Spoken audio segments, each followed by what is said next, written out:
Assalamualaikum warahmatullahi wabarakatuh. Selamat sore semuanya. Selamat sore nih yang saya hormati Mas Leo Wibisono ya yang sudah hadir di tengah-tengah kita semua. Saat ini tentunya Mas Leo ini akan sharing tentang pengalaman-pengalamannya beliau, dan saya kenal Mas Leo dari waktu Mas Leo masih mahasiswa ya. Wah, luar biasa, ini Mapres nasional loh. Luar biasa sekali nih Mapres nasional, dan memang secerah itu ya karirnya saat ini. Nanti mungkin selain nanti dari yang lalu ya itu Bu Linda ya.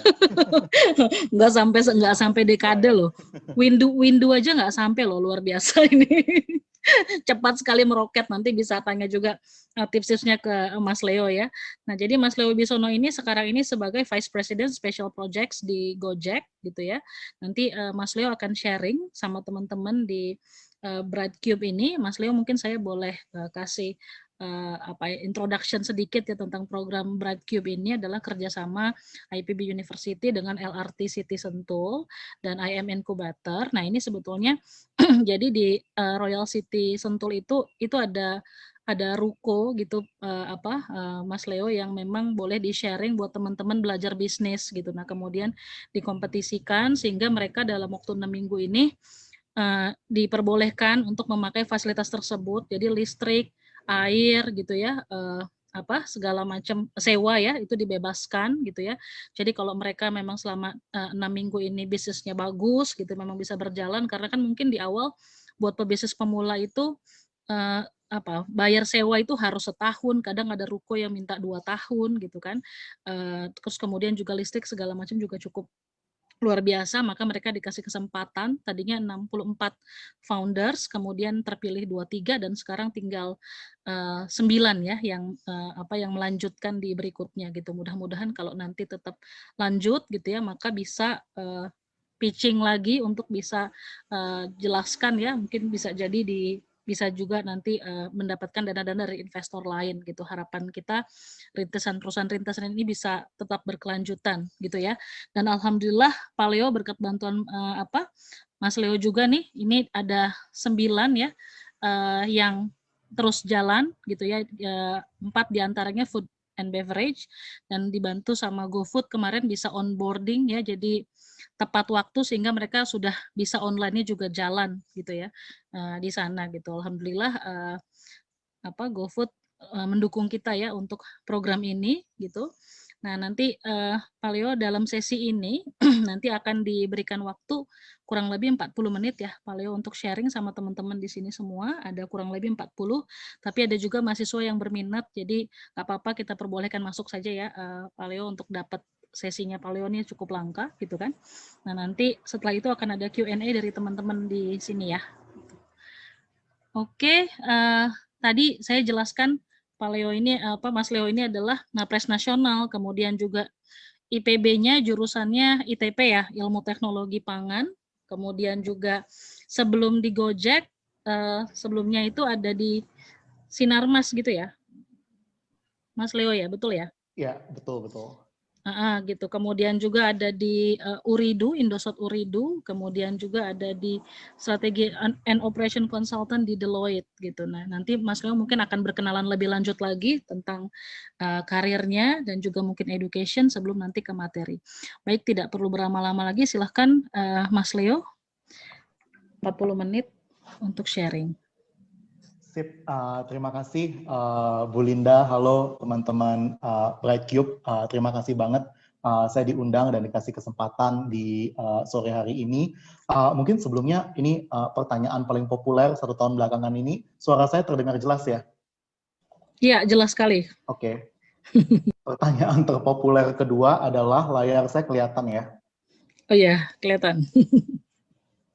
Wow, hidup kita berubah banyak banget ya 1 tahun belakangan ini ya. Iya, betul. Dari nanya kabar, sekarang nanya suara. Iya. Oke, terus terang saya lumayan grogi sih dimoderatori sama Bu Linda yang ahli beneran soal bisnis dan manajemen. Tapi saya berharap di sesi saya mungkin lebih banyak sharing goal saya impian saya adalah kita bisa bikin sesi ini less akademik, nggak akademis sama sekali, tapi lebih banyak thought starting, ya kan, memicu pemikiran teman-teman gimana melihat perencanaan bisnis pada umumnya. Dan tentunya juga kalau boleh saya diizinkan mungkin Bu Linda, kalau seandainya waktunya sudah habis 5 atau 10 menit sebelumnya, langsung aja saya di notify dengan suara ya Bu Linda ya. Iya, boleh. Ya, dan saya akan cek chat room-nya di akhir nanti ketika kita sudah mulai masuk tanya jawab. Jadi kalau teman-teman ada pertanyaan atau ada komen segala macam bisa ditinggalkan di chat room. Nanti sebisa mungkin saya akan jawab baik itu online maupun offline ya setelah kegiatan ini berlangsung. Jadi seperti yang diperkenalkan oleh Bu Linda, nama saya Leo. Saya sekarang running strategy office untuk Gojek di Indonesia. Indonesia sendiri, kalau teman-teman pasti teman-teman dengan mudah bisa menduga ya, Indonesia itu adalah market paling besar untuk Gojek. Gojek sendiri kan sekarang adalah regional company. Kita ada di 5-6 negara, kebanyakan di Asia Tenggara dan di Asia Selatan. Dan sekarang saya bertanggung jawab untuk meran strategi office untuk bisnis-bisnis Gojek dan operasi Gojek di Indonesia sendiri. Jadi secara pendidikan formal, saya sama sekali tidak memiliki pendidikan formal di bidang bisnis. Kebanyakan pendidikan formal saya, knowledge saya mengenai bisnis dan manajemen itu saya dapatkan secara on the job dari pekerjaan maupun dari mentor-mentor saya di pekerjaan sebelumnya yang sudah berbaik hati memberikan saya kesempatan lebih dan juga mengajari saya lah on how we do things di dalam dunia bisnis yang sebenarnya. Tentunya saya sangat senang bisa berjumpa dengan teman-teman Brightcube. Saya lihat beberapa ide bisnisnya semuanya menarik menurut saya, dan di sini saya juga lihat programnya sangat bagus karena sesinya sangat komplit, sangat komprehensif, dan saya harap tentunya bisa melengkapi teman-teman untuk bisa memajukan startups atau bisnis rintisannya ke level selanjutnya. Nah, untuk sore ini sendiri, saya diberikan kesempatan untuk sharing mengenai strategic planning. Mungkin supaya gampang kita bilangnya perencanaan bisnis aja, gimana kita merencanakan bisnis, tahapannya apa saja. Dan di sharing saya sendiri, menurut saya ada dua hal yang akan lebih banyak saya fokuskan. Yang pertama, lebih banyak sharing frameworks sama sharing template, dengan harapan ini bisa langsung teman-teman pakai. Saya mohon maaf sebelumnya, ini presentasi saya langsung share aja ya. Iya, boleh. Ya, silakan presentasi saya bisa diikuti juga. Itu yang pertama, tadi saya bakal sharing banyak frameworks, banyak templates yang bisa langsung teman-teman adopsi untuk merencanakan bisnis teman-teman sendiri. Dan yang kedua, saya lebih banyak ingin mengajak teman-teman berpikir, ya kan, dari pengalaman saya sendiri, untuk masing-masing frameworks dan template itu, kenapa orang gagal, yang pertama, dan juga apa yang mesti kita watch out, ya kan, apa yang mesti kita perhatikan untuk kita bisa berpikir lebih besar lagi, gitu, sebagai entrepreneur atau sebagai business leaders. Nah, mungkin saya mulai dari sini. Jadi business planning framework, perencanaan bisnis itu kan banyak banget, ya kan. Ada yang value mapping streams, ada yang dibagi kotak-kotak. Tapi terus terang, saya pribadi sangat suka dengan framework ini. Framework ini saya suka karena framework ini komprehensif, tidak hanya melihat bisnis, tapi juga membantu kita bagaimana menstrukturkan eksekusi, ya kan? Karena strategi without execution nggak akan jalan, ya kan? Kalau cuma rencana doang, ya it is a business plan competition, bukan real life competition, gitu kan? So ini framework yang saya ingin kenalkan ke teman-teman. Frameworknya ada 4 ketika kita merencanakan bisnis.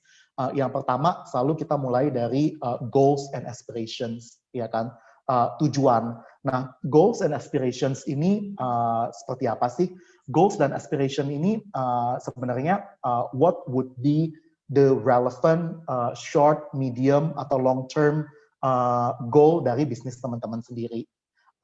Kita emang nggak punya sesuatu yang pasti gitu ya. Kalau perencanaan bisnis yang terbaik adalah tiap tahun atau 6 bulan sekali atau 3 bulan sekali, atau bahkan di tahap-tahap awal ketika kita melakukan bisnis, typically kita melakukan semuanya itu by intuition, ya kan. Kayaknya jual ayam geprek ke mahasiswa make sense, let's do that, gitu kan. Nah, menurut saya planning itu akan membantu kita untuk pertama lebih terstruktur, kita tahu tujuan kita kemana dan gimana kita melihat milestones atau kemenangan-kemenangan kecil dalam kita mencapai tujuan tersebut, tapi juga ini membantu kita ketika kita ingin scale up, ya kan?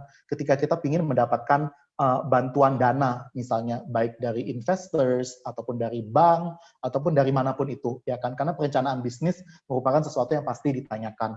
Dan tentunya perencanaan bisnis ini adalah debat antara experience dan juga planning, ya kan. Typically kalau orang yang lebih experience, mungkin perencanaan bisnisnya lebih simple. Mereka lebih banyak bergantung sama intuisi, dan intuisi itu mereka dapatkan dari akumulasi pengalaman-pengalaman mereka sebelumnya. Tapi menurut saya untuk new startup founders atau new business leaders, framework akan sangat membantu. Jadi untuk di framework ini, kita selalu mulai dari goals and aspiration. Ini intinya kita mendefinisikan bisnis kita itu mau kemana secara smart, ya kan, secara measurable gitu. Apakah kita mau menargetkan users atau kita mau menargetkan revenues, itu sesuatu yang kita set di depan. Dan kedepannya itu sesuatu yang akan kita kerjakan bersama sebagai bisnis tim, ya kan.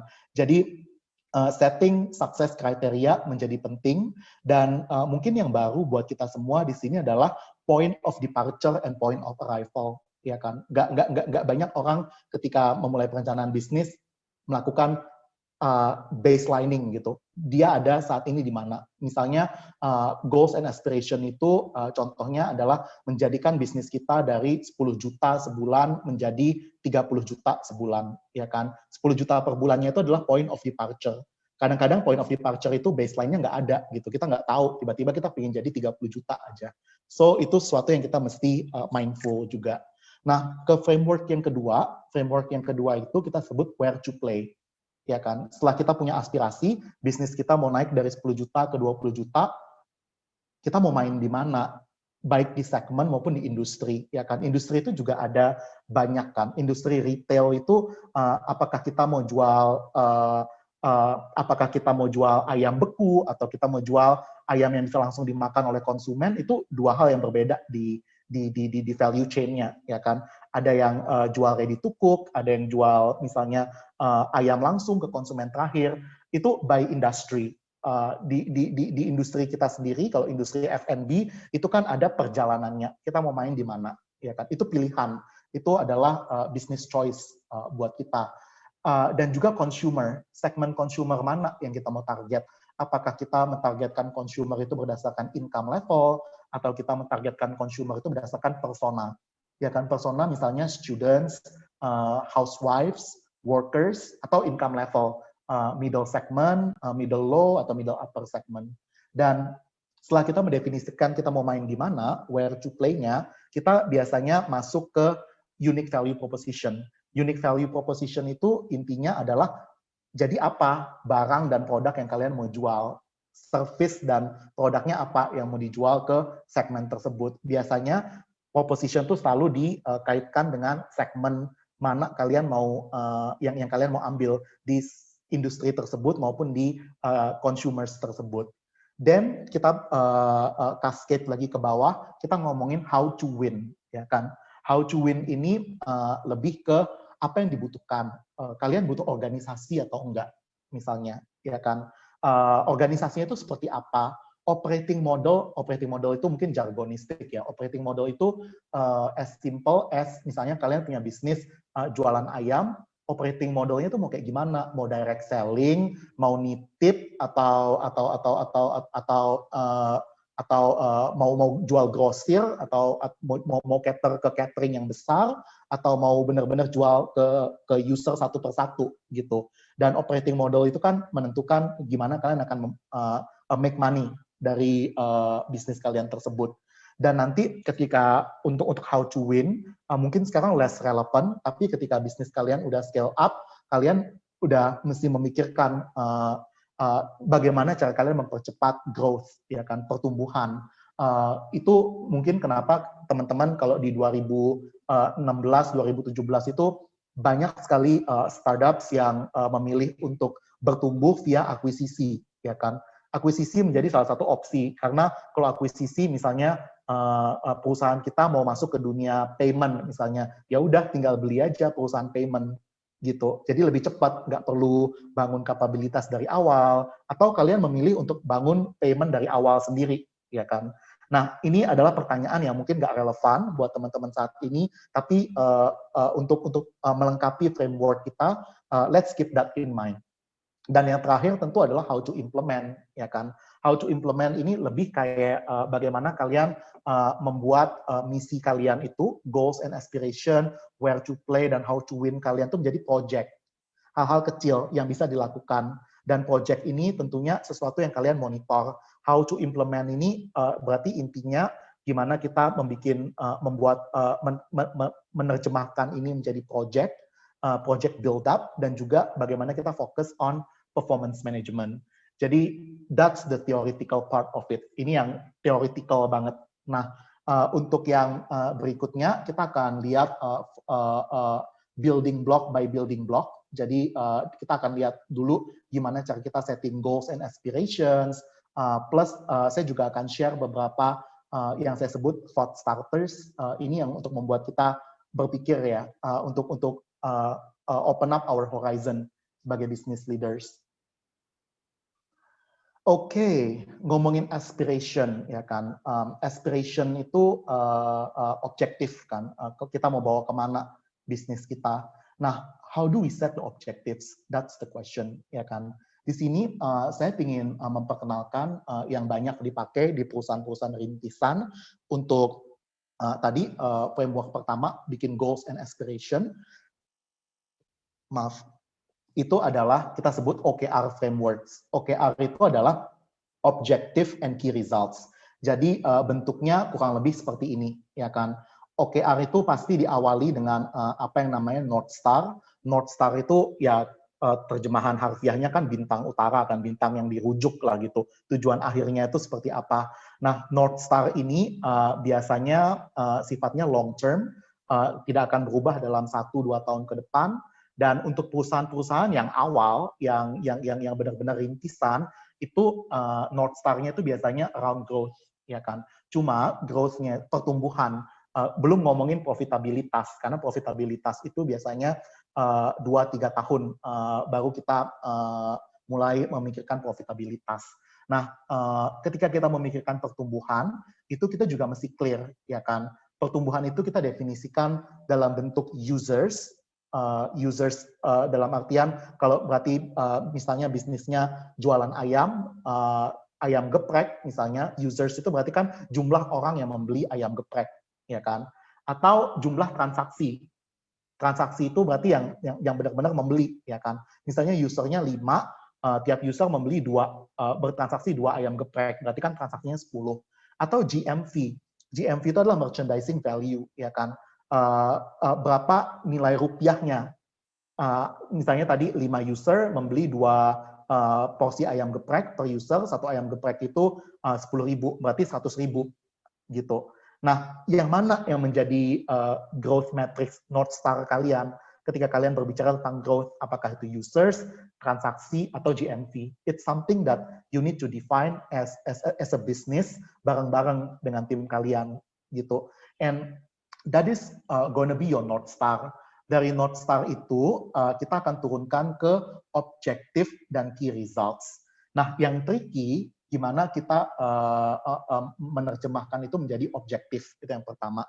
Misalnya, North Star-nya itu adalah meningkatkan transaksi penjualan ayam geprek dari 100 per bulan ke 1.000 per bulan. Berarti kan 10 kali lipat, ya kan? Nah, objektif pertama, objektif itu biasanya kalian bisa bagi berdasarkan journey. Misalnya users, operations, product, atau services gitu. objektif pertama itu misalnya tentang user. Jadi kalau misalnya mau menaikkan penjualan ayam geprek dari 10 ke 100, berarti kan objektif pertama kalian harus menaikkan users kalian 3 kali lipat misalnya. Atau objektif kedua on operations misalnya mengurangi cost kalian, cost bahan baku kalian selama sebesar 10% misalnya dari bulan ke bulan. Nah, setelah objektifnya didefinisikan, key results-nya itu sendiri adalah apa yang bisa hasil-hasil seperti apa yang bisa membantu kalian mencapai objektif kalian tadi. Misalnya menaikkan users 2 sampai 3 kali lipat, ya kan. KR1 atau key result satunya itu bisa jadi adalah misalnya buka outlet di 5 tempat dalam waktu 6 bulan. Key results 2-nya bisa jadi melakukan 5 atau 6 program marketing, promosi dalam 6 bulan terakhir, gitu kan, 6 bulan ke depan maksud saya. So, that is the objective and key results principle. Satu framework yang kita namakan framework OKR yang bisa kalian pakai untuk mendefinisikan aspirasi kalian. Nah, thought starters-nya itu apa sih? Thought starters-nya kenapa orang gagal dalam mendefinisikan aspirasi? Yang pertama, we are not being aspirational enough, ya kan? OKR ini itu adalah growth framework. Jadi biasanya kita melakukan target-target yang amazing gitu, target-target yang bukan 10-20%, tapi target-target yang sifatnya eksponensial. 1 jadi 2, 2 jadi 4, 4 jadi 16 dan seterusnya gitu. Jadi biasanya kegagalan pertama adalah targetnya kurang ambisius. We dream too small, ya kan? Oleh karena itu, karena OKR ini adalah aspirasi, it's not a KPI gitu. Jadi it's not fair buat kalian menilai performa tim kalian dari OKR. Karena tadi OKR ini aspirasi, ya kan? Growing the business 10 kali lipat itu kan aspirational banget, gitu kan? Kemungkinan tercapainya kan mungkin kecil, gitu. Tapi kalau kalian punya aspirasi 10 kali lipat, mungkin kalian bakal end up di 5 atau 6 kali lipat, better than 2 atau 3 kali lipat, gitu kan? Jadi it's not a KPI, right? OKR is not KPI yang dipakai untuk menilai performa dari individu. Dan typically kesalahan lainnya adalah kalian tidak mendefinisikan point of departure and point of arrival. Ini secara sederhana adalah kalian nggak tahu kalian saat ini ada di mana. Kalian cuma tahu kalian mau pergi kemana. Nah, kenapa ini penting? Karena point of departure ini diperlukan untuk kalian mengetahui gitu kan, kenaikannya itu berapa yang kalian perlukan untuk bisa mencapai aspirasi kalian.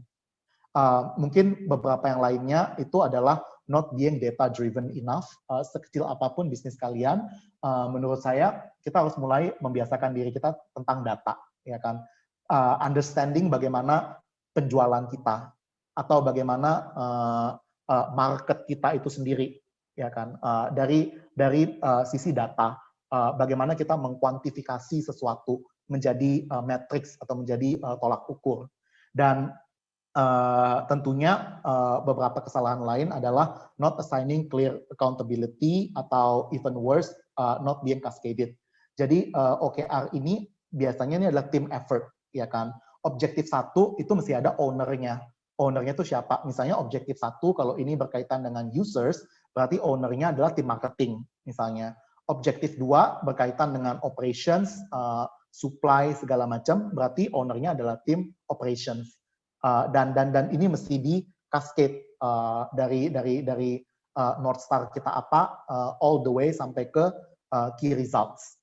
Dan yang terakhir menurut saya adalah it's very important buat kita untuk mengutamakan people, untuk memasukkan elemen-elemen human di dalam objektif kita. Seperti misalnya gimana kita bisa merekrut orang, gimana kita bisa mendevelop tim kita, itu akan sangat baik kalau menjadi satu kesatuan gitu dalam OKR kita. So ini tahap yang pertama, bagaimana kita set aspirations kita dengan menggunakan OKR framework. Nah, kalau kita yang kedua, kalau kita lihat di sini, where to play. Where to play ini sebenarnya menjawab pertanyaan apa sih yang kalian jual sebenarnya dan kenapa kalian memilih menjual itu gitu kan. Nah, I think another framework yang saya ingin share di sini adalah framework piramida terbalik ini. Jadi ini adalah bagaimana kita menganalisis market, ya kan. Uh, kita mulai dari makro, kemudian ke industri, kemudian ke company, baru terakhir ke produk. Nah, makro menurut saya penting banget buat business leaders, sekecil apapun bisnisnya, untuk mengetahui kondisi makro, kondisi suatu negara, kondisi ekonomi secara general, ya kan. Dan ini sesuatu yang kalian bisa dapat dari news, kalian bisa dapat dari forum, nggak mesti punya koneksi gitu ke pemerintahan. I think hal-hal simple seperti kalian tahu gimana overall ekonomi doing saat ini, ya kan? Apakah ekonomi lagi bagus atau ekonomi lagi kurang bagus? Stimulus-stimulus apa yang misalnya pemerintah lagi lakukan, ya kan? Misalnya apakah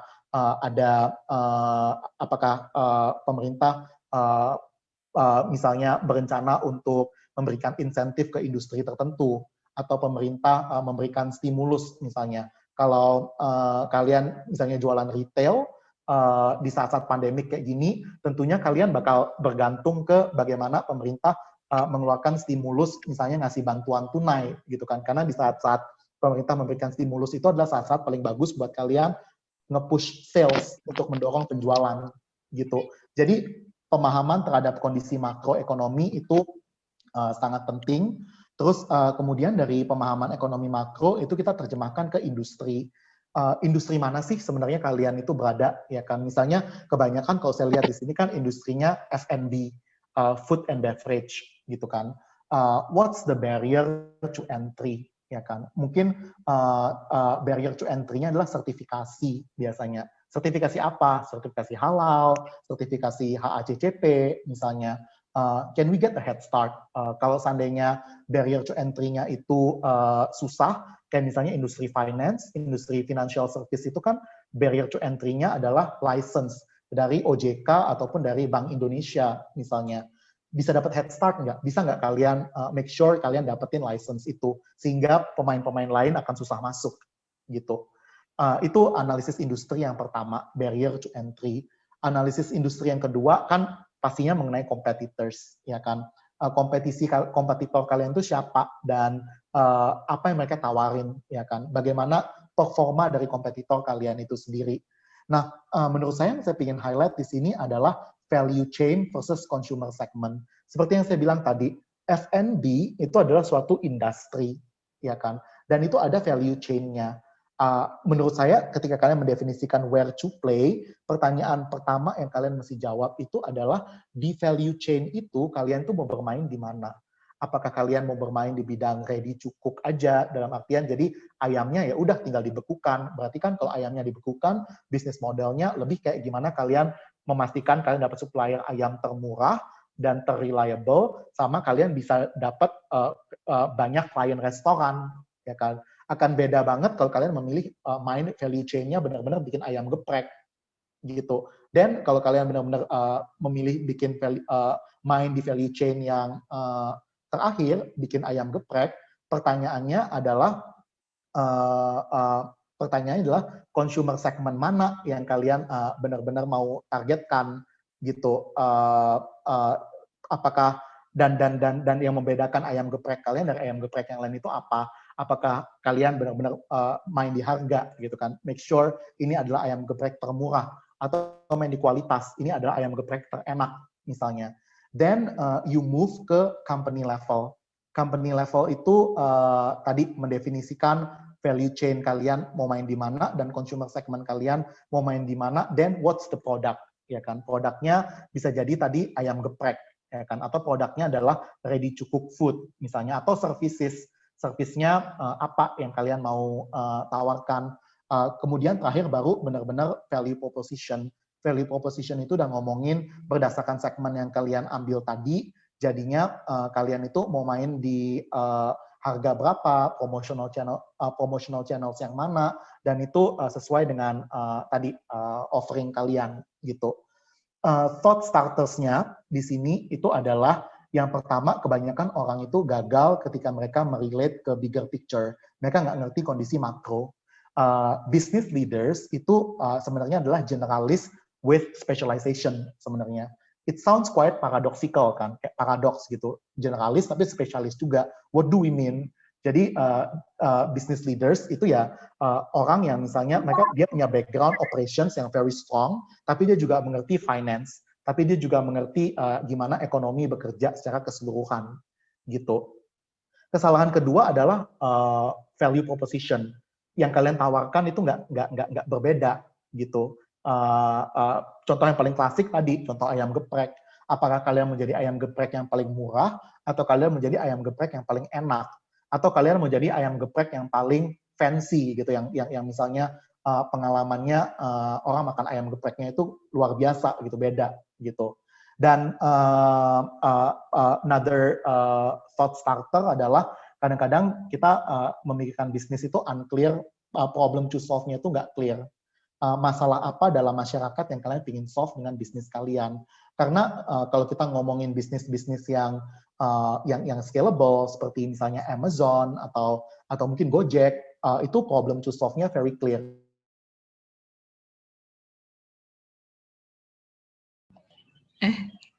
Pak Leonya hilang ya? Iya, kayaknya terlempar. Oh, sebentar.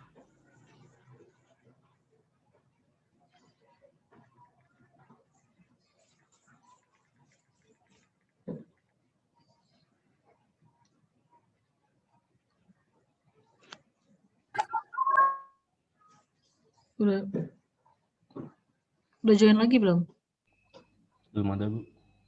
Oke, sebentar ya.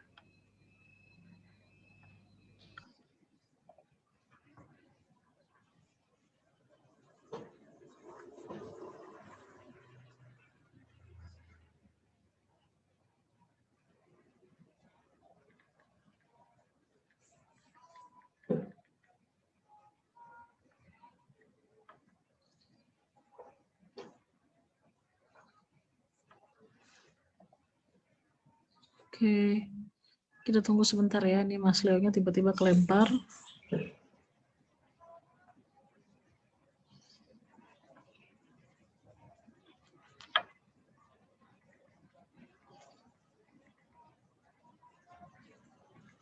Ya, sekitar 5 menit kayaknya tadi ada masalah di WiFi. Apa-apa yang lain tadi udah nyimak ya. Jadi bisa sambil siapkan pertanyaan-pertanyaannya.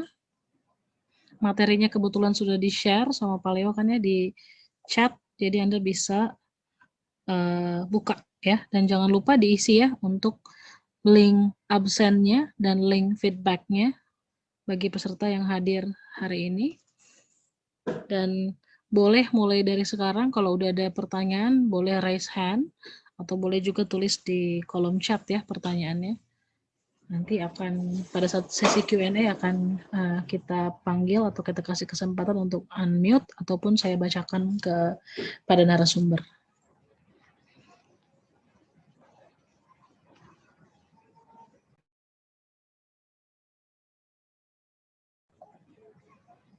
Oke, sambil nunggu Mas Leo kembali ya. Yumi, lengkap Yumi? Yumi Coffee? Ada? Nggak ada? Ada Shirley, Bu. Oh, Shirley. Fahmi ada? Ada, Bu, lagi jaga bar sama Riza. Masuk aja ya. Sambil masuk, sambil dengerin. Sama Riza, sama Musli berarti ya? Musli lagi ada kegiatan Satgas Kota Bogor.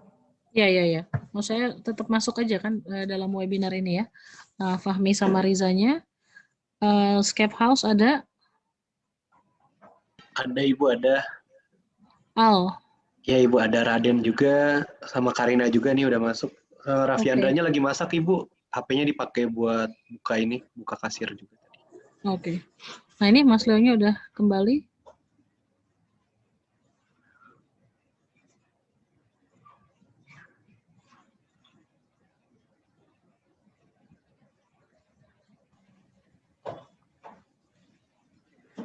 Oke, halo Mas Leo.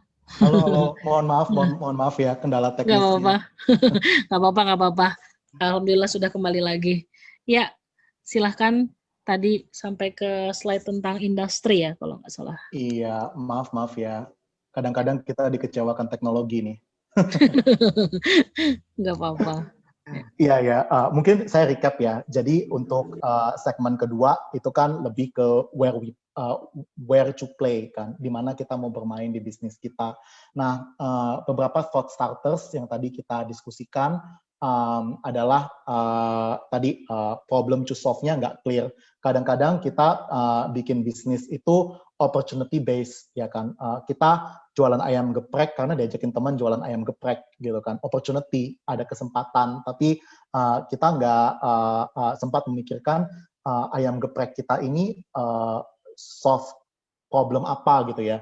Oh misalnya problem yang di solve adalah demografi kita, mahasiswa-mahasiswa di sekitar kita itu nggak punya alternatif makanan yang handy ya kan, yang convenient, yang bisa langsung ambil to go dan harganya murah misalnya. That's fine gitu, tapi at least mesti ada problem to solve apa yang kita mau pecahkan dengan ide bisnis kita gitu. Dan yang terakhir adalah integrating technology ya kan, teknologi ataupun digital.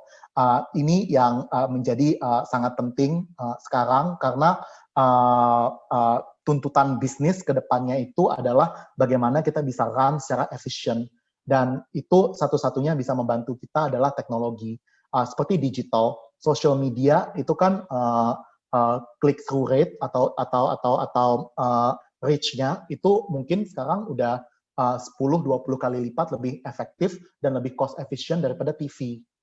Teknologi misalnya dari teknologi fisik ke otomasi itu juga rata-rata kalau kita lihat benefit atau cost efficiency dari transformasi digital dan otomasi itu minimal 30%.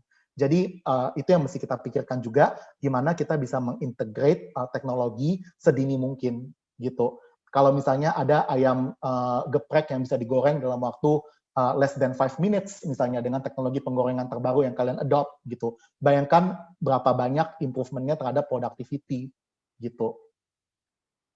Nah, itu yang where to play. Kalau kita pindah ke building block yang ketiga, itu adalah how to win. How to win, yang saya banyak banget elemen dari how to win, tapi di sini yang saya ingin bahas adalah basic organization design. Gimana kita mengensemble atau membentuk tim kita sendiri, terutama ketika kita ada di awal-awal bisnis. Untuk yang ini, saya rasa Bu Linda jagonya, jadi ini benar-benar kulit-kulitnya aja, dan take it with a grain of salt lah. Ini sesuatu yang sifatnya less formal, lebih ke sharing based on real experience ya.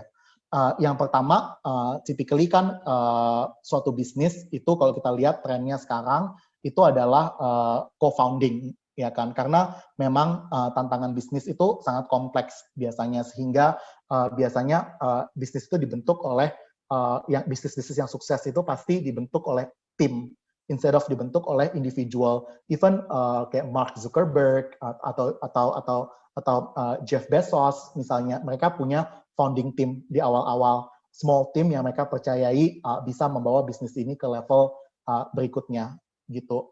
Nah, intinya gimana sih cara kita membangun organisasi dalam bisnis? Yang pertama itu yang paling gampang adalah kita membaginya by function, ya kan? Jadi bisnis kita itu kegiatan-kegiatannya apa aja sih yang harus dilakukan, dan kegiatan-kegiatan tersebut kita grupkan menjadi fungsi-fungsi, seperti misalnya fungsi operasi, fungsi marketing, atau mungkin fungsi produk, ya kan?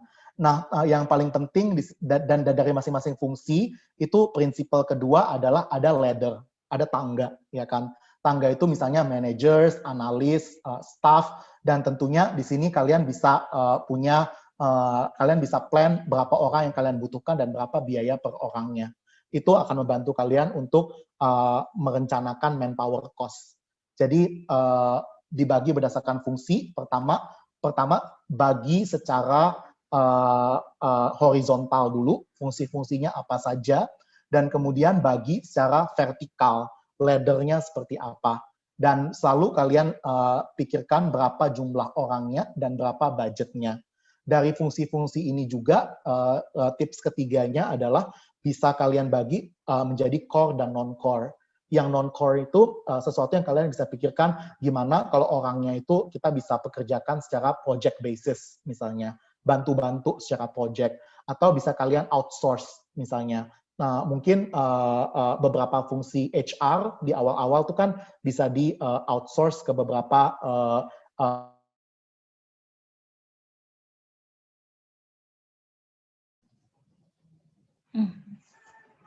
Ini ya, Jaringan paleo, Bu. jaringan paleo ya? Iya.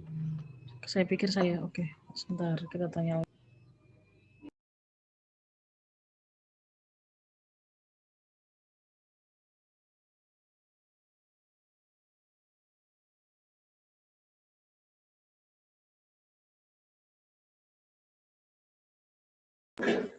Oke.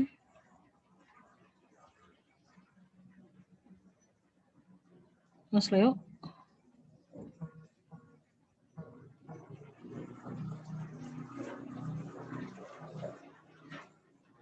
Udah keluar lagi ya? Iya, Bu. Oke. Sebentar.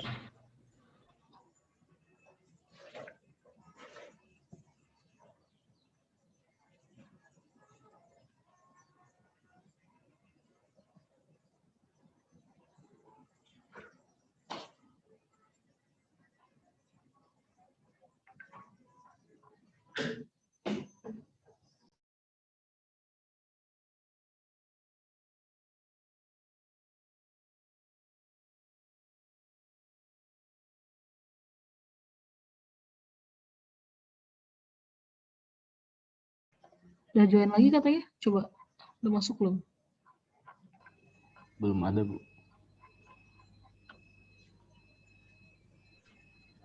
Bentar.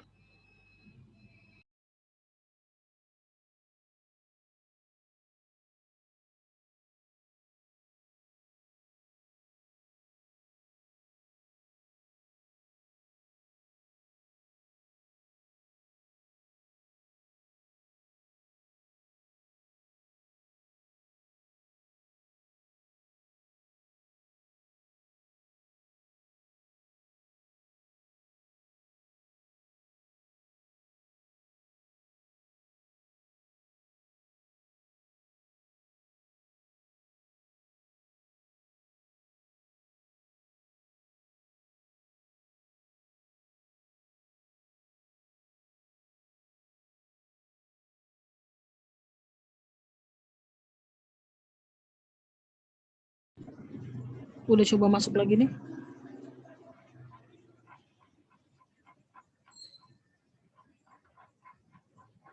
Belum ada.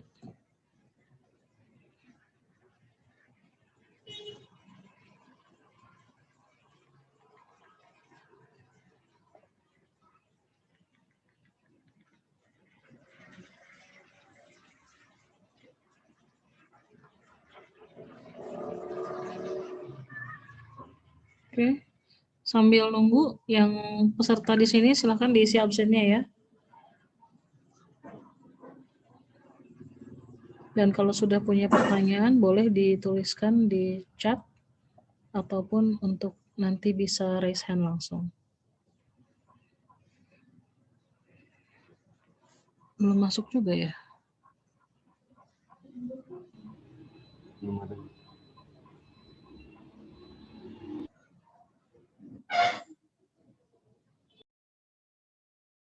Oke, saya sambil menyapa beberapa mentor di sini yang nanti juga akan sharing ya sambil nunggu. Ada Bu Imelda, ya Bu Imelda, ada Bu Tutus, selamat datang. Nanti tentunya kita juga nggak sabar untuk dapat insight dari Bu Tutus dan Bu Imelda ya, yang nanti juga akan mengisi webinar kita. Bu Tutus rasanya hari Senin, dan Bu Imelda nanti minggu ketiga Maret ya Bu ya.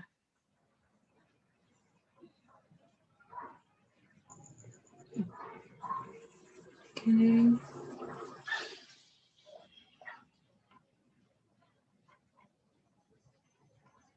Mana nih? Belum masuk lagi.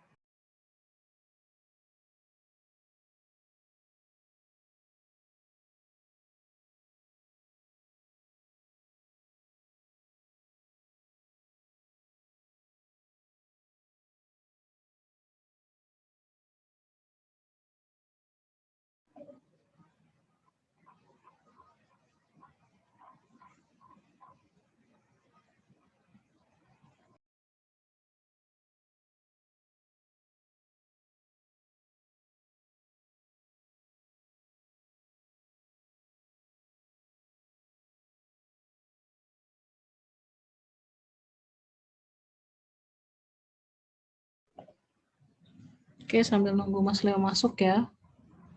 Gimana Gimdo hari ini acaranya sukses? Gimnesianya? Alhamdulillah Ibu berjalan dengan lancar acara webinarnya tadi siang. Berapa peserta yang datang? Alhamdulillah sih Bu untuk peserta yang daftar sudah mencapai target itu kurang lebih ada 45 orang yang mendaftar dan tadi yang datang itu ada kurang lebih 26 orang gitu Bu. Dan untuk WAG-nya sendiri dari Gimnesia itu alhamdulillah terus bertambah setiap waktunya. Oke. Setiap hari berapa rata-rata yang datang ke Gimdo? 10? 15? Kalau ke kafe kita sendiri kurang lebih 5-10 lah ya Bu ya, rata-rata. Oke. Oke, udah datang katanya Mas Leonya. Oke, makasih Adit. Tolong di-admit. Nah, ini dia.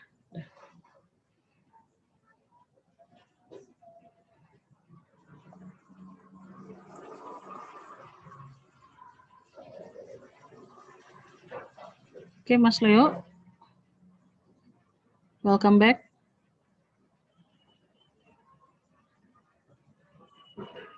Halo, halo. Selamat datang kembali. Terima kasih kembali. Mohon maaf sekali ya. Nggak apa-apa. Ini di Bali ya, Mas Leo ya? Dari Aku Bali? Di Lombok sih. Oh, di Lombok. Oke.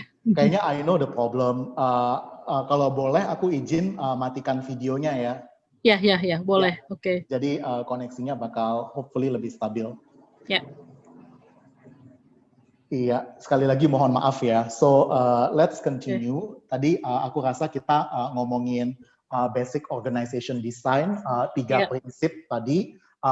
Kita definisi ke horizontal dulu, by function, kemudian vertikal, by ladder, terus kemudian kita define mana yang core, mana yang non-core. Untuk yang non-core itu sesuatu yang biasanya bisa kita tidak masukkan dalam struktur organisasi, bisa dikerjakan baik itu secara project maupun kita outsource atau dikerjakan oleh pihak ketiga. Nah, thought starters, kesalahan yang paling common itu biasanya yang pertama adalah kita tidak memberikan ruang terhadap organisasi kita itu untuk bertumbuh gitu.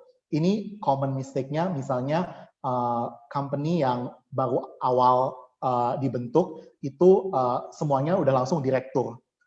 Biasanya C-level, COO, Chief Marketing, Director Operations, ya kan. I think it's problematic karena ketika company kalian udah bertumbuh, organisasi kalian udah susah bertumbuh gitu. Di atas CEO kalian, di atas direktur operasional kalian udah susah lagi kan masukkan orang yang lebih senior misalnya untuk organisasi tersebut. Jadi mungkin salah satu practical tips adalah selalu pikirkan gimana kalau organisasi kalian bertumbuh. Mungkin kalau organisasi-organisasi yang awal, I would rather suggest kita go with managers biasanya, ya kan, manajer operasional, manajer pemasaran, daripada langsung ke C-level atau director level, walaupun itu hanya untuk titling ya sementara gitu. Karena akan susah ketika bisnis kalian bertumbuh dan kalian butuh untuk meng-hire orang-orang yang lebih senior lagi. Jadi organisasinya harus dipikir scalable dari awal. Yang kedua ya tadi understanding core dan non-core, juga decision apa yang kita melakukan untuk fungsi-fungsi yang non-core. Menurut kita apakah kita akan hire orang on project basis, atau kita akan automasi, atau kita akan lempar itu ke pihak ketiga. Yang ketiga mungkin ini common, kita connected nggak sih ke talent market, ya kan? Talent market yang paling dekat dengan startup yang baru dibentuk itu tentunya adalah universitas, ya kan? Teman-teman kita sendiri. Dan gimana kondisi talent market sekarang? Mungkin kalau saat ini kan talent market kondisinya lagi oversupply karena ekonomi kita sempat terkontraksi beberapa waktu yang lalu. Jadi sekarang banyak banget talent-talent yang bagus yang ada di market yang mencari peluang baru. Itu menurut saya understanding dan juga koneksi ke talent market itu sangat penting, skill yang penting yang dimiliki oleh business leaders, terutama ketika kalian akan mengembangkan bisnis kalian. Dan tentunya terakhir adalah gimana kita di awal-awal bisa membuat organisasi kita itu project based instead of routine based. Bedanya apa? Kalau misalnya organisasi operations yang routine base itu ya menyalakan mesin, memastikan produksi kita 10 ayam per jam misalnya, itu yang routine base. Tapi yang project base itu adalah gimana di operation itu punya project-project. Misalnya project pertama buat operation itu gimana meningkatkan produktivitas mesin dari 10 ayam ke 15 ayam. Itu sesuatu yang bisa dikerjakan oleh tim ops, ya kan? Atau yang kedua, misalnya gimana kita mengurangi biaya marketing kita 30%. Kita bertransformasi dari offline ke online. Itu project yang bisa dikerjakan oleh tim marketing instead of doing something yang sifatnya rutin atau business as usual. Ini Mas-Masnya 8 menit lagi, boleh? Boleh. Ini slide terakhir saya sih. Untuk how to win, yang kedua adalah selain kita punya organisasi yang pas, tentunya kita butuh dana, ya kan? Bagaimana kita memastikan kita punya enough money for the battle.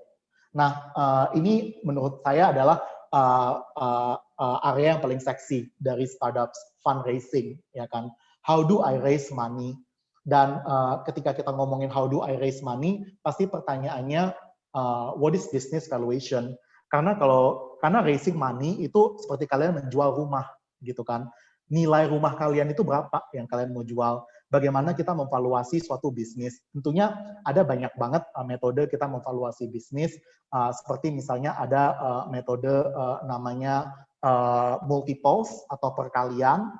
Biasanya itu metode yang lazim untuk memvaluasi nilai bisnis perusahaan-perusahaan yang baru. Itu misalnya perkalian dari apa? Apakah perkalian dari GMV, total nilai transaksi kalian, atau perkalian dari revenue kalian. Nah, perkaliannya itu berapa, itu biasanya tawar-menawar dengan potential investors. Biasanya investors itu punya pengalaman lah. Oh, sebelumnya saya investasi di geprek Bensu misalnya, ketika nilai transaksi geprek Bensu itu 100 juta per bulan dan saya memberikan dia multiple 9x, berarti nilai perusahaannya 900 juta. Nah, itu biasanya yang dipakai menjadi benchmark untuk memvaluasi bisnis-bisnis berikutnya. Atau ketika bisnisnya udah lebih besar, biasanya kita akan memakai metode present value. Jadi kita buat proyeksi cash flow dari bisnis tersebut selama berapa tahun, misalnya 10 tahun, yang merupakan jangka waktu investasi kita, dan kita tarik berapa value-nya kalau kita bayar sekarang. Jadi itu dua metode yang common. Nah, cara kita raise money itu ada yang bentuknya ekuitas, ada yang bentuknya hutang, dan hybrid di tengah. Ekuitas itu basically kita selling parts of our business. Jadi kalau misalnya sekarang saya adalah founder, sama saya dan Bu Linda adalah founder, kita sama-sama punya 50% ekuitas. Ketika ada investor yang masuk, dia akan memvaluasi bisnis kita misalnya 100 juta rupiah. Berarti kalau dia mau memasukkan uang 30 juta, berarti dia akan mengambil 30% saham saya dan Bu Linda gitu. Jadi saham saya dan Bu Linda udah nggak 50-50 lagi, berarti 30, 35, dan 35. Saya dan Bu Linda mengalami dilusi, ya kan, atau pengenceran dari saham tersebut. Yang kedua, yang paling gampang adalah kita mendapatkan uang dari hutang. Hutang itu tentunya kita melihat payback-nya itu bunganya berapa persen dan harus kita bayarkan dalam waktu berapa lama. Hutang ini biasanya lebih straightforward. Kita bisa hutang dari bank atau kita bisa hutang dari investors juga. Ada metode lain namanya hybrid. Hybrid itu biasanya convertibles. Convertibles itu biasanya investor itu bilang, oh saya bakal ngasih 30 juta dari bisnis kalian yang nilainya 100 juta, tapi 30 juta ini kita kaji dalam bentuk utang untuk 6 bulan pertama. Di 6 bulan kemudian, kalau seandainya sesuai dengan targetnya, maka saya akan konversi 10 juta, 10 juta, 10 juta menjadi ekuitas. Itu adalah 3 metode yang lumrah gitu dalam kita mendapatkan dana untuk bisnis kita. Nah, yang kita mesti jadi thought starters adalah kebanyakan kita nggak ngerti business terms, ya kan? Terutama yang berkaitan dengan legal, di mana kita bisa mendapatkan view mengenai ini. Kebanyakan kalau startup sebaru untuk legal review ya mereka minta tolong teman atau minta tolong situs-situs online kayak hukum online dan sejenisnya untuk memberikan mereka pandangan dari sisi legal. Terus common source of funds-nya itu dari mana, ya kan? Common source of fund biasanya saya bisa bilang lebih dari 50% bisnis itu kan dimulai dengan personal savings. Yang kedua, setelah dari personal savings, yang paling common adalah FNF, family and friends, ya kan? Dari keluarga maupun dari teman-teman kita yang percaya gitu. Dan ketiga, baru kita ke private investors. Private investors itu bisa incubators, kayak misalnya Brightcube, salah satu contohnya, atau venture capitals yang lagi ngetrend sekarang. Dan terakhir, ketika kalian merasa udah siap, baru kalian akan raise fund dari public via IPO atau ya mainly via IPO. So itu kalau kita ngomongin fundraising, tentunya di sini yang terakhir adalah financial literacy. Financial literacy itu penting banget buat business leaders. Jadi financial literacy itu bukan hanya tugas finance people gitu. It's a organization problem buat gimana kita mengerti basic finance. Nah, basic finance itu kayak gimana sih? Basic finance itu kita at least mesti tahu 3 hal, ya kan? Yang pertama itu namanya P&L. P&L itu profit and loss. P&L itu menunjukkan bagaimana bisnis kalian, performa dari bisnis kalian. Apakah bisnis kalian itu making profit atau enggak? Yang kedua itu balance sheet. Balance sheet itu lebih ke memperlihatkan berapa banyak aset, baik itu aset yang berupa barang maupun aset yang berupa cash atau cash equivalents dan juga hutang gitu. Jadi balance sheet itu positif atau negatif intinya, lebih banyak utang atau aset, ya kan. Dan yang ketiga cash flow. Cash flow itu adalah berapa banyak uang yang ada di rekening kalian. Karena kebanyakan orang adalah berpikir kalau profit itu selalu correlated dengan cash flow. Padahal enggak. Bisa jadi bisnis kalian menghasilkan uang, menghasilkan keuntungan, tapi kalian nggak punya uang tunai. Karena misalnya kalian investasi lagi, ya kan, profit kalian 5 juta, kalian belikan mesin, ya kan. Atau 5 juta itu adalah revenue kalian yang baru committed, ya kan. Karena biasanya di bisnis itu kan ada jangka waktu bayar kan, terms of payment. Kalau kalian misalnya deal pembelian 100 ekor ayam, 100 potong ayam geprek di bulan ini, itu adalah revenue kalian bulan ini. Tapi kalau terms of payment-nya 30 hari, berarti bulan depan kalian baru akan mendapatkan uangnya. Nah, untuk P&L, apa saja sih yang kalian mesti ketahui? Pertama kan top line, ya kan? Top line itu apa sih? Top line itu biasanya user base, number of transactions, merchandise value atau transaction value kalian. Dan yang kedua adalah revenue. Bagaimana top line kalian itu berhubungan dengan revenue. Kalau misalnya contoh Gojek, misalnya ketika kalian membeli ayam geprek di satu restoran seharga 10.000, 10.000 itu adalah GMV. Gross itu adalah merchandising value Gojek gitu. Tapi bukan revenue kita. Revenue kita adalah berapa banyak komisi yang kita dapatkan dari penjualan yang dihasilkan oleh Gojek di restoran tersebut. Seperti itu. Dan tentunya kalian mesti punya understanding terhadap cost juga. Cost itu kan yang paling gampang direct cost. Direct cost itu pretty straightforward. Materials, bahan-bahan apa aja yang dibutuhkan untuk membuat produk kalian. Ada marketing cost. Marketing cost itu kita bisa bilang demand generation dan product marketing. Bedanya apa? Demand generation ini promosi. Kalian memberikan diskon. product marketing ini lebih kayak ke marketing activities, seperti misalnya kalian promosi di Instagram, atau kalian bikin flyer, atau bikin pamflet, atau bikin billboard, dan sejenisnya. Nah, yang paling penting itu adalah bottom line. Bottom line itu adalah keuntungan, ya kan? Revenue kalian dikurangin dengan, biasanya kita melihat keuntungan itu dari 2 matriks. Yang pertama kita sebut contribution margins, dan yang kedua kita sebut operating income. Contribution margins itu adalah revenue kalian dikurangin direct cost dan marketing cost. Sementara operating income itu adalah revenue kalian dikurangin dengan ketiganya, termasuk OPEX yang meliputi utilitas, bayar sewa, bayar listrik, dan juga personnel cost. Jadi 2 ini adalah yang biasanya kita lihat untuk menentukan apakah bisnis tersebut profitable atau enggak, gitu. Dan yang terakhir, execution, ya kan, how to build project. Project mungkin kalian bisa memakai 2 template ini, project charter dan project management, dan project monitoring. Project ini tentunya harus terkait dengan OKR kalian tadi apa di depan. Untuk project charter, yang penting adalah punya clear objective dan measurement. Sama ada sponsor, ya kan, kalian sebagai CEO, sebagai founders itu mensponsori project tersebut sehingga projectnya bisa dijalankan oleh managers atau tim kalian. Sementara di project monitoring yang paling penting adalah cadence. Seberapa sering kalian melakukan review, apakah weekly, apakah setiap bulan, apakah setiap 3 bulan, dan selanjutnya. Dan bagaimana review tersebut fokus ke achievements dan quick escalation. Jadi kalau ada roadblocks, hambatan, segala macam, di review tersebut itu harus diangkat ke permukaan sehingga kalian sebagai decision maker bisa melakukan upaya cepat untuk membantu meng-clearkan roadblocks tersebut sehingga proyeknya bisa diselesaikan.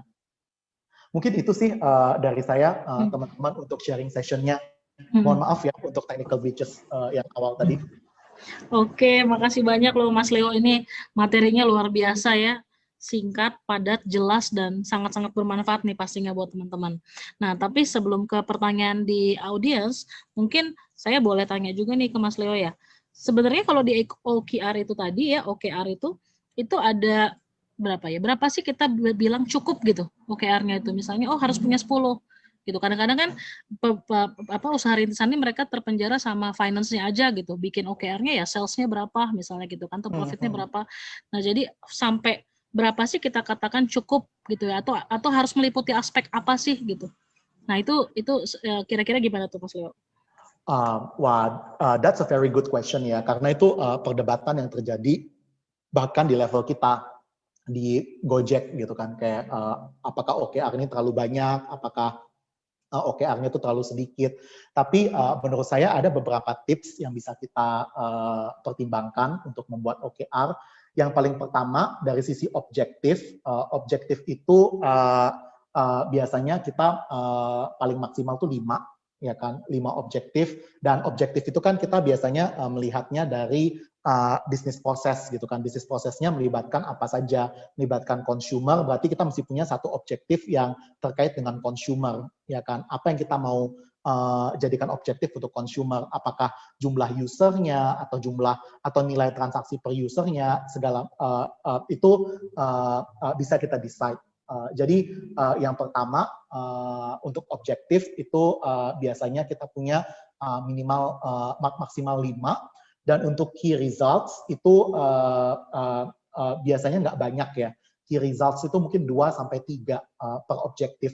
Karena kalian mesti membayangkan yang akan kalian monitor itu sebenarnya key results-nya. Yang tiap bulan, misalnya ini bulan pertama, bulan kedua, dan bulan ketiga, bagaimana kalian, berapa persen pencapaian kalian terhadap key results di masing-masing objektif tersebut.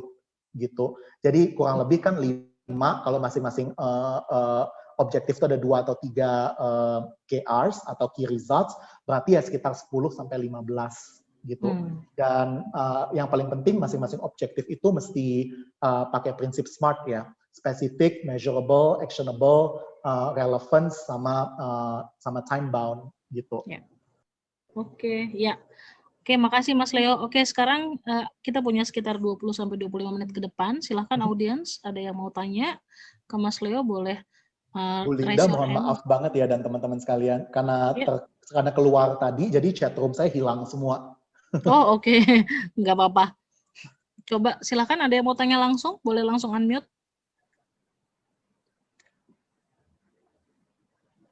Ya. Silahkan.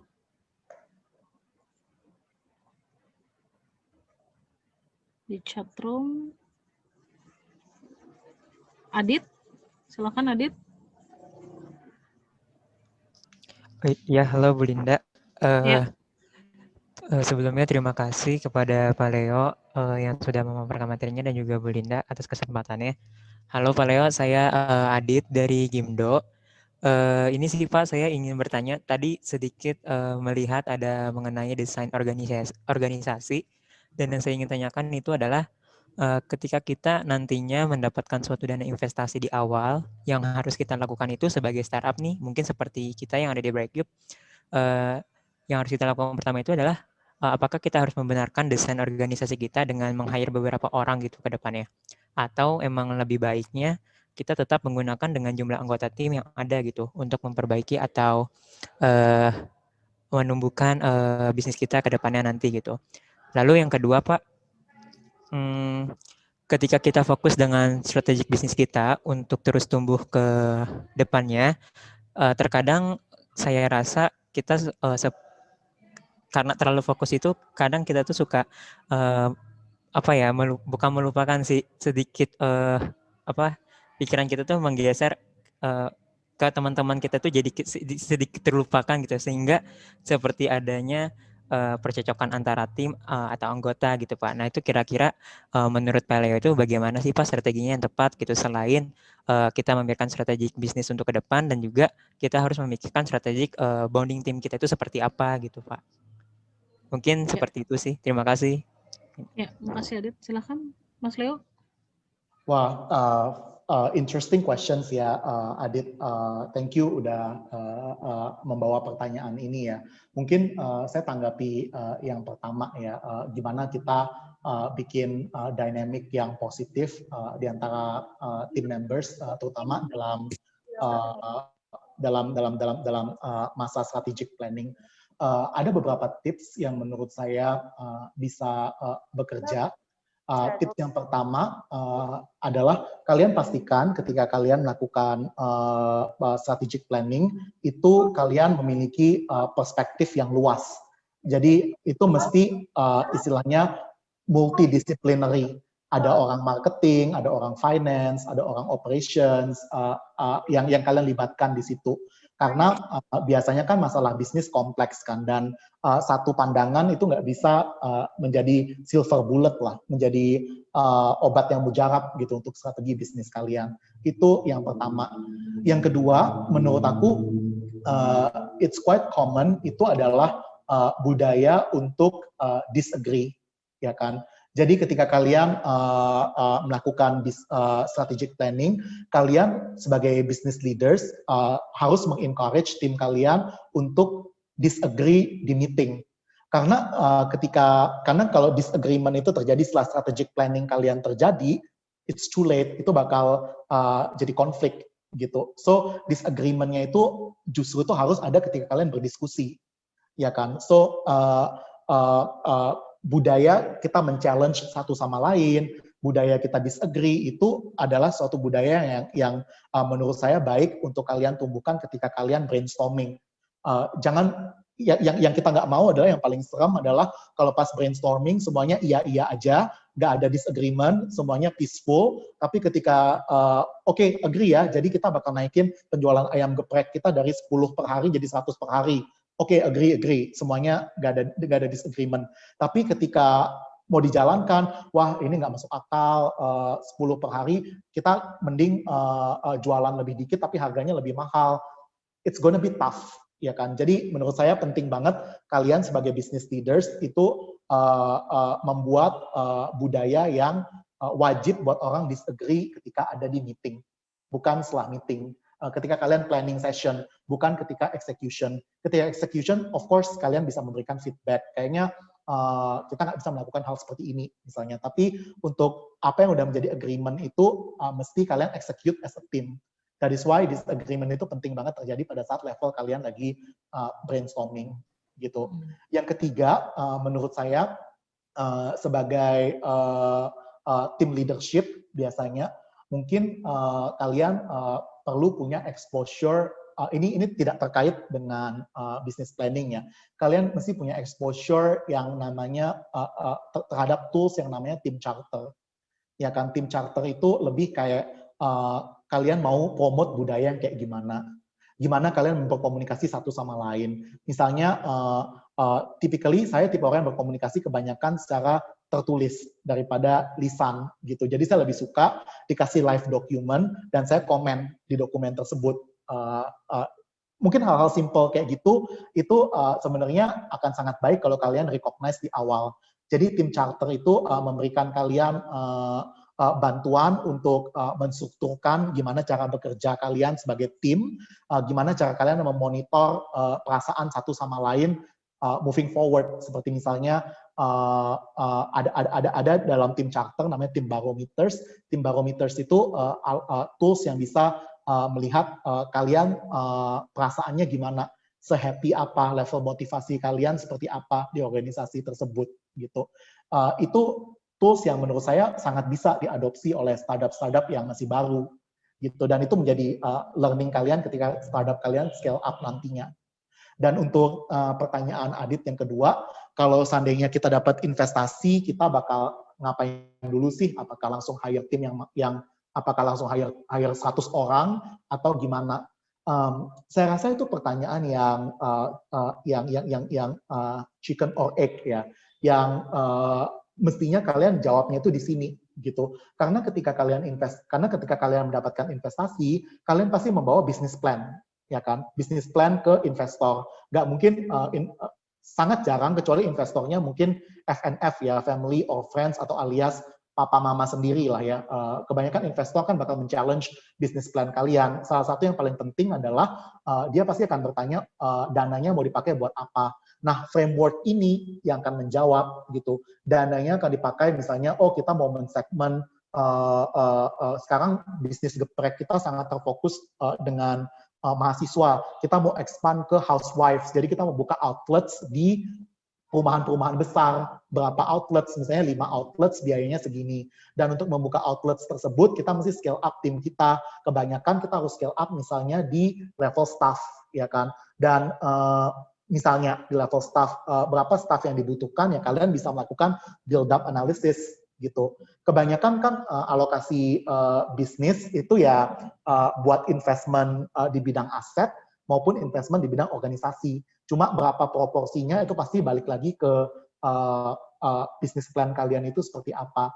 Cuma dari pengalaman ketika startup itu masih baru, kalau kita kan di teknologi kan ada series namanya kan, ada series A, series B, mungkin startup yang masih ada di investment pendanaan seri A atau seri B, itu mereka akan banyak banget invest di tim.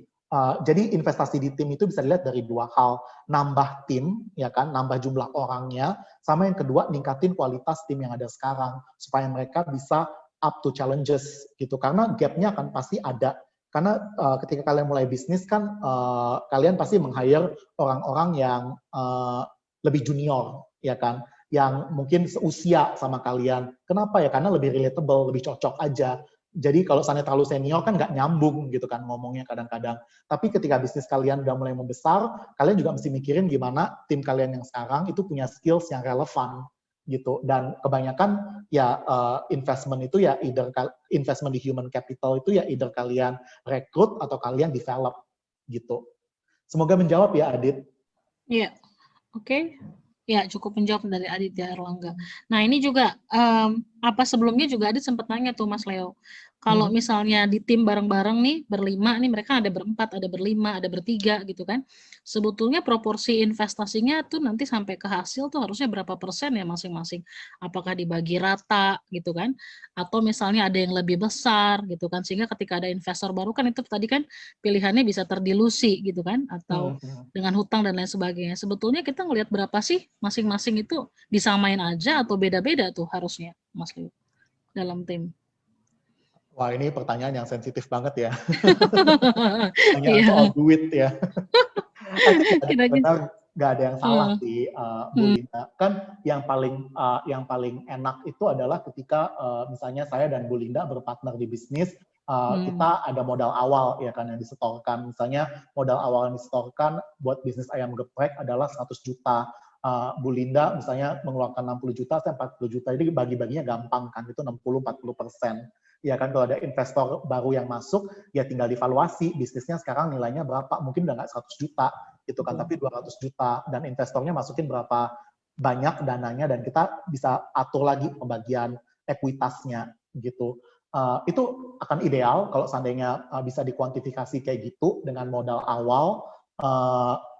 Kalau seandainya ada penyetoran modal awal dan masing-masing pihak itu clear menyetorkan berapa, bisa jadi 50-50, bisa jadi enggak, itu lebih straightforward.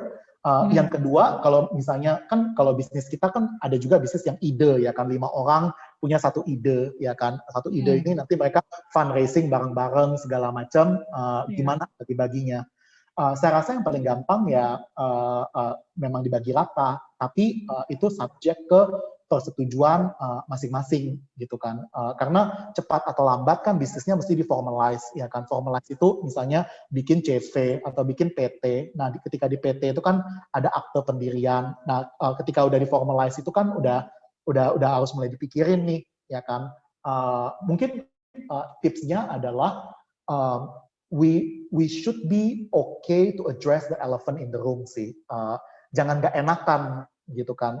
Ini benar-benar subjek yang fair untuk dibawa gitu. Jadi kebanyakan kan mungkin partly ya budaya atau kebiasaan aja gitu. Kita nggak comfortable ngomongin soal duit gitu kan. Mungkin itu juga budaya dan mindset yang mesti kita review bareng-bareng sih. Ya. Oke, makasih Mas Leo. Next, ada lagi yang mau tanya langsung ke Mas Leo di sini? Silahkan. Langsung aja di unmute. Zahra, mau tanya langsung? Silahkan. Belum ada sih, Bu. Oh, belum ada, oke. Yang lain, silahkan.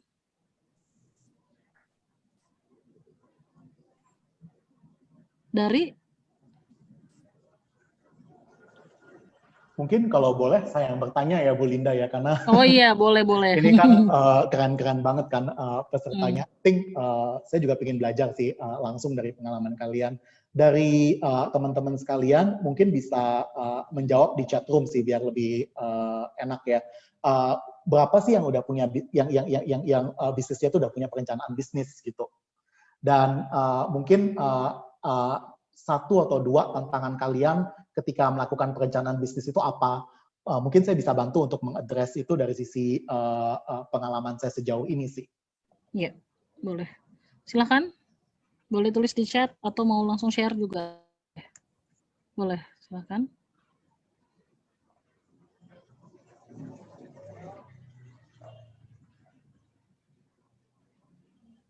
Iya.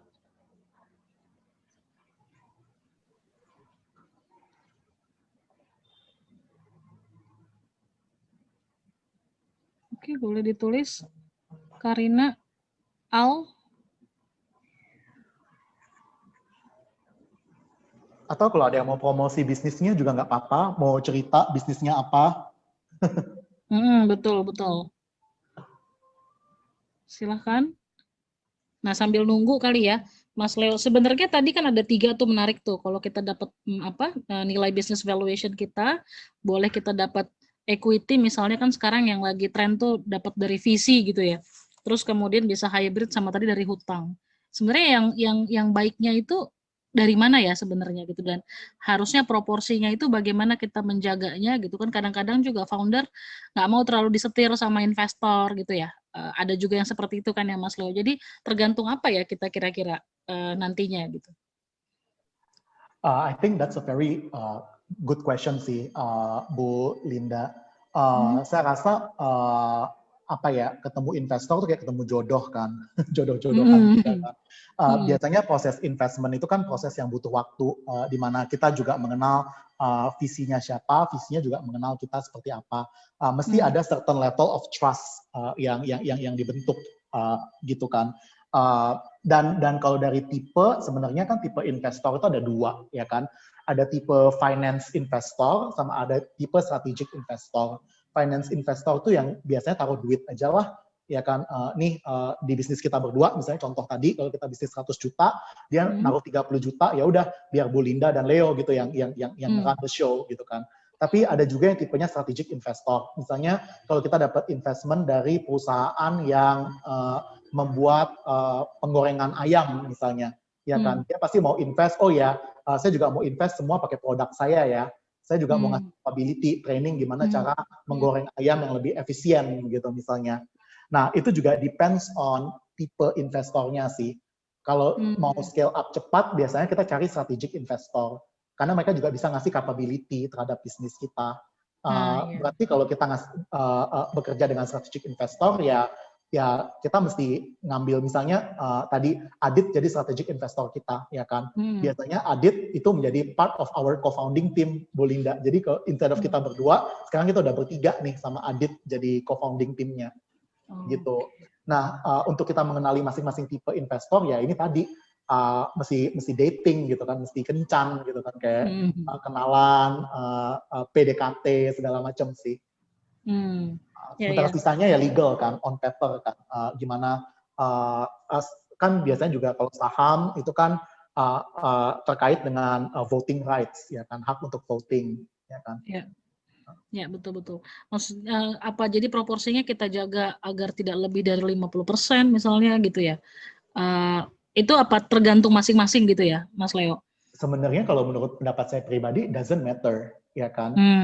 Karena kita mau bisnisnya grow atau enggak gitu kan. Semakin kalau udah selevel, misalnya bisnisnya udah sebesar Tokopedia atau Gojek misalnya, tentu mungkin kalau share foundernya udah sangat sedikit kan. Tapi the expense of bisnisnya membesar, ya kan. Yang paling penting adalah gimana kita memprotect interest dari visi dan misi kita sebagai business leader, gitu.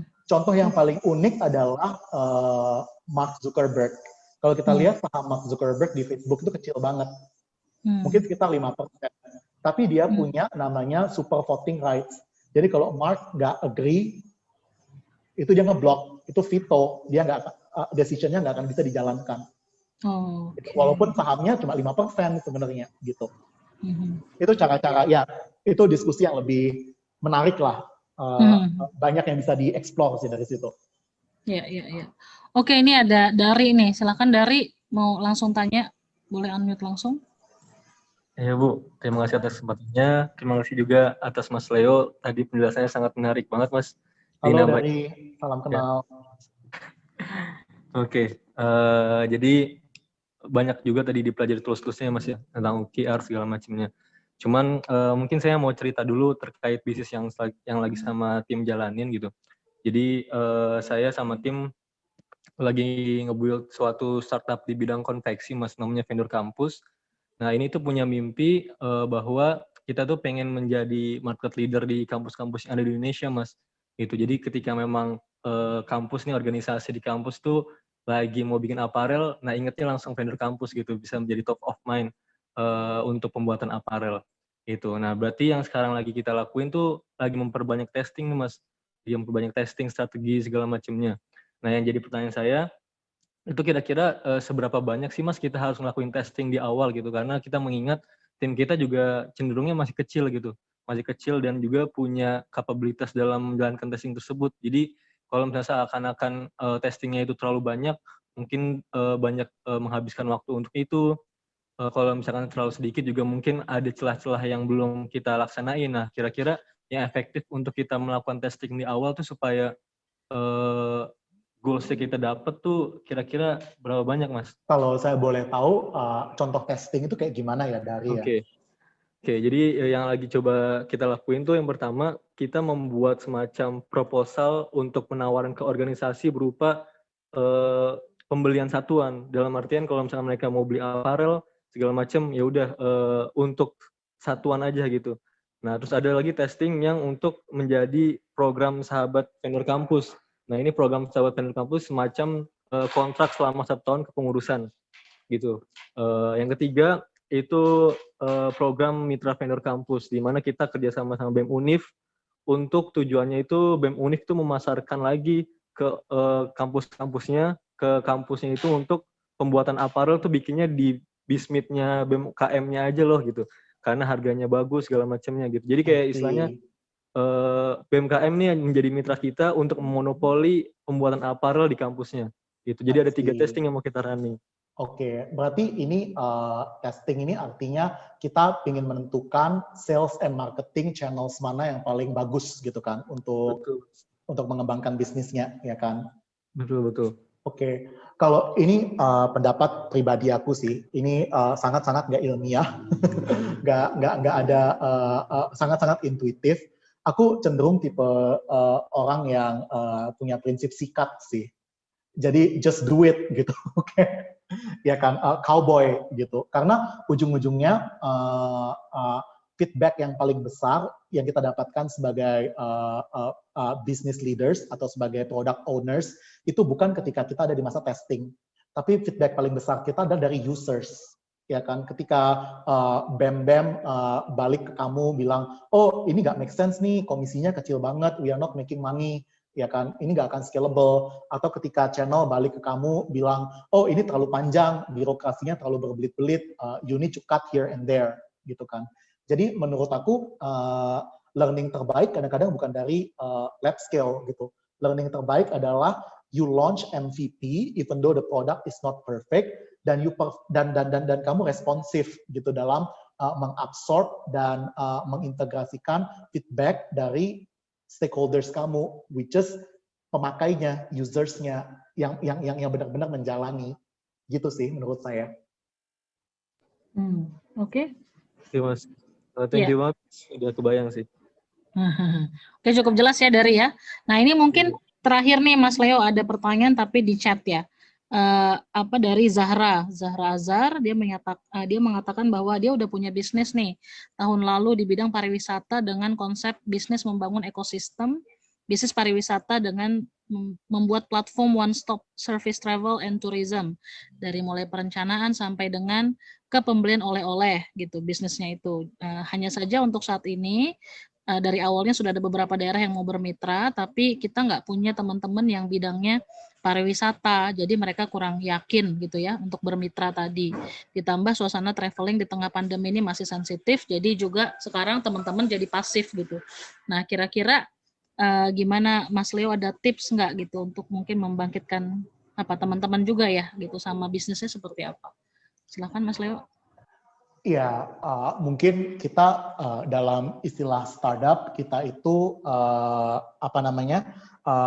familiar dengan kata pivot, ya kan? Kita mempivot bisnis. Pivot itu dalam artian kita mengubah bisnis model, menyesuaikan bisnis model untuk merespon perubahan yang biasanya diakibatkan oleh faktor-faktor eksternal, seperti misalnya sekarang pandemik, ya kan? Kita bayangin kalau seandainya di masa-masa pandemik ini online travel agent nge-push ke travel, ya kan, beli tiket gitu, itu kan strategi bisnis yang questionable gitu kan. Jadi menurut aku 3 hal sih. Yang pertama, it's okay to pivot your business. Kayak misalnya kalau kita lihat sekarang online travel agent itu larinya sekarang semuanya menyediakan staycation, ya kan. Mereka udah nggak mikirin, ayo traveling, beli tiket, diskon tiket segala macam. Sekarang semua tema mereka itu staycation, ya kan. Staycation itu kan berarti mereka bikin micro tourism clusters, ya kan, yang orang nggak perlu ke Bogor gitu, orang Jakarta, orang Bogor juga bisa tetap tinggal di Bogor, tapi dapat benefit lah, nggak suntuk, nggak merasa terkurung selama 1 tahun gitu, dan mungkin lebih aman karena nggak melibatkan travel. that is a good example of business pivot, ya kan. Sama seperti misalnya Gojek dan kompetitor kita lah, ya kan. Selama pandemik kita justru membesarkan bisnis makanan dan pengantaran barang dan logistik. Itu bisnis yang dua sektor yang growth-nya 40-50% gitu dibandingkan transport, karena nggak mungkin kita nge-push transport karena ya kantor tutup, kampus tutup, siapa yang make gitu, ya kan. Jadi yang pertama, Zara, it's okay buat mempivot bisnis model kamu. Nah, pertanyaannya gimana cara pivotnya? Nah, untuk pertanyaan gimana cara pivotnya, ini pertanyaan yang saya nggak bisa jawab, ya kan. Hanya kamu yang bisa menentukan gitu, kira-kira opportunity apa di bisnis yang kamu lagi jalankan itu yang bisa kamu besarkan dalam situasi seperti ini, gitu. Yang kedua, tips saya, kalau memang kamu nggak ada capability, dalam artian nggak punya functional, nggak punya industry knowledge, seperti tadi kamu kasih contoh, kamu punya bisnis di bidang tourism, tapi nggak ada team members yang punya kredibilitas di bidang tourism, ya kan? Find it, gitu. Cara kamu find it-nya ya tadi, gitu. Kamu mau purpose, kamu mau pakai jasa tourism, orang yang punya knowledge di bidang tourism ini untuk apa? Apakah benar-benar untuk jadi anggota tim, nge-build sesuatu, harus kerja sangat berat, atau enggak, gitu. Atau kamu cuma butuh dia sebagai credentials. Misalnya kalau ada nama Bu Lindawati, jadi investor pada naksir gitu, pada langsung rebut-rebutan ngasih duit gitu. If that's your purpose, kamu mungkin bisa meng-hire seseorang sebagai advisor, ya kan? Atau kamu bisa meng-hire seseorang sebagai mentor, steering committee. There are always ways, ya kan? Pasti ada jalan gitu kan buat kamu. Tapi yang paling penting adalah you need to get the talent sih. Dan tadi yang ketiga kan emang prinsipnya di satu bisnis biasanya tim pembentuknya atau co-founders-nya itu adalah lebih dari satu orang. Bisa jadi tim, bisa jadi 2 orang, 3 orang, dan memang secara prinsipal yang sukses itu ternyata yang latar belakangnya berbeda-beda justru gitu. Mungkin itu sih, Zara. Iya, wah luar biasa nih Mas Leo ya. Waktunya kurang sebenarnya nih ya, 1,5 jam gitu. Ini teman-teman jadi pada mikir dulu juga nih, ini gimana ya gitu, mau apa, makin jadi PR jauh lagi nih dari Mas Leo tadi semua gitu ya. Nah, mungkin tadi karena waktu juga nih Mas Leo, terakhir mungkin boleh nggak Mas Leo kasih semangat gitu ya, apa namanya, closing statement gitu ya buat teman-teman, gimana sih gitu biar tetap semangat gitu ya sampai dengan nih masih ada 4 minggu ke depan mereka masih berjuang di Brightcube ini. Wah, ini justru pertanyaan yang paling sulit ya, karena to be honest, I'm not really good at making motivational statements lah. I think mungkin ini it's not Tips a aja ya. motivational statements lah. Ini mungkin aku pengen share sedikit hal yang aku tahu lah, karena kan mungkin aku lebih dulu ada di dunia luar kampus lah daripada teman-teman yang ada di sini. Yang pertama, entrepreneurial journey itu adalah journey yang paling berat sih, teman-teman. Ya kan, tanggung jawab moralnya kan tinggi banget kan. Kalian bertanggung jawab terhadap diri kalian sendiri, bertanggung jawab terhadap tim kalian, bertanggung jawab terhadap apalagi kalau udah ada investor segala macam, ya kan. Menurut aku yang paling penting adalah love yourself more, ya kan, give yourself credits. Kalian udah berani banget ngambil resiko ini. Nggak semua orang berani, ya kan. Saya terus terang memilih di bidang investing daripada di bidang entrepreneurship. Itu butuh keberanian yang besar banget. Kalian orang-orang yang terpilih, love yourself more, ya kan. Give yourself a break. Kalian bakal banyak banget bump into challenges, ya kan. Bakal banyak banget hal-hal nggak ideal di luar sana, ya kan, baik itu sifatnya moral konflik, value konflik, ataupun benar-benar business challenges yang kalian harus hadapi. So take it as a marathon, ya kan, ini benar-benar long term game. Don't give up easily. Menurut aku kalau kegagalan itu punya present value kalau kita di ilmu ekonomi, ya kan. Better you fail now daripada kamu fail ketika udah jadi Gojek atau jadi Google gitu, di mana jutaan orang bergantung sama kamu gitu loh. Oke. Jadi give yourself, not only do you give yourself a break, tapi give yourself time juga to prove yourself, ya kan. 2-3 tahun investment di bidang di entrepreneurship journey menurut aku makes a complete sense sih. Mau kalian sukses, mau kalian gagal, terutama di usia-usia kalian saat ini gitu kan. If you want to fail now. At least you try gitu. So love yourself, give yourself a break, give yourself a time. Kalau seandainya kalian udah ready buat move on, baik itu membesarkan bisnis kalian ataupun move on untuk ke bidang lain, it's gonna be your lifelong learning. Oke. Ya, luar biasa Mas Leo, makasih banyak. Kita kasih aplaus dulu ya buat Mas Leo nih. Nggak kedengeran, nggak apa-apa dari saya sendiri. Nah, jadi fail fast, grow faster lah gitu ya Mas Leo ya. Mudah-mudahan teman-teman ini selalu bisa bersemangat di Bright Cube dan jadi pengusaha-pengusaha calon-calon yang berkontribusi kepada perekonomian Indonesia gitu harapannya ya. Oke, Mas Leo makasih banyak atas waktunya sharing sama kita di sini. Terima kasih Bu Linda teman-teman dan yang teman-teman. hadir. Ya, makasih banyak juga. Ini terakhir ada sedikit souvenir buat Mas Leo. Terima kasih. Oh, materi saya udah ada kan ya? Ada, tadi udah di-share sama Mas Leo. Ya, ini dari Pak Derajat, mudah-mudahan masih ingat. Wakil Rektor sekarang di... Pasti dong. Salam sama Pak Derajat, Bu Linda. Ya, baik-baik gitu. Ini, kemudian satu lagi kayaknya ya. Nah, ini juga ada sedikit souvenir buatan teman-teman di Bright Cube. Mudah-mudahan bisa diterima dengan baik souvenir digitalnya. Mas Leo, terima kasih banyak sekali lagi. Mungkin terakhir kita boleh foto bersama kalau sinyalnya udah oke, Mas Leo. Sebentar. Boleh. Ya. Guntur, silakan semua bisa open cam. Sebentar, ya.